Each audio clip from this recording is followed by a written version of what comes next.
വീട്ടിൽ ദോശമാവ് റെഡിയാക്കാൻ വേണ്ടി ഞാനതുപോലെ 3/4 കപ്പ് ഉഴുന്ന് കഴുകി വൃത്തിയാക്കി വെള്ളത്തിൽ സോക്ക് ചെയ്യാൻ വെച്ചിട്ടുണ്ട്. അതുപോലെ തന്നെ സുലേഖ അരി, ചോറ് വയ്ക്കാൻ എടുക്കുന്ന അരി 2 കപ്പ്, പച്ചരിയും 2 കപ്പ് ചേർത്ത് സോക്ക് ചെയ്യാൻ വെച്ചു. ഒരു 4-5 മണിക്കൂർ സോക്ക് ചെയ്തതിന് ശേഷം ആദ്യം ഗ്രൈൻഡറിലേക്ക് ഉഴുന്ന് ആഡ് ചെയ്ത് കൊടുത്ത് അല്പം വെള്ളം ചേർത്ത് ഞാൻ അരച്ചെടുത്തിട്ടുണ്ട്.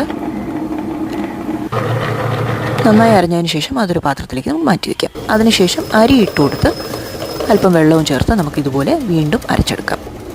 നന്നായി അരഞ്ഞതിന് ശേഷം ഇതും കൂടി ഉഴുന്നരച്ച് വെച്ചിരിക്കുന്നതിനൊപ്പം ചേർത്ത് നല്ലൊരു മിക്സ് കൊടുക്കാം. ഒരു 5 മിനിറ്റോളം എടുത്ത് കൈവച്ചതുപോലെ നന്നായിട്ട് മിക്സ് ചെയ്ത് നമുക്ക് അടച്ചു വെച്ച് മാറ്റി വയ്ക്കാം. ഞാനൊരു ഓവനായിട്ട് വെച്ചിരുന്നു.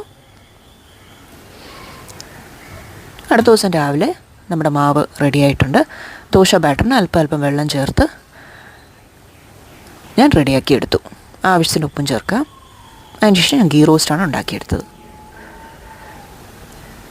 അപ്പോൾ അത്രയേ ഉള്ളൂ. Thanks for watching. ബൈ.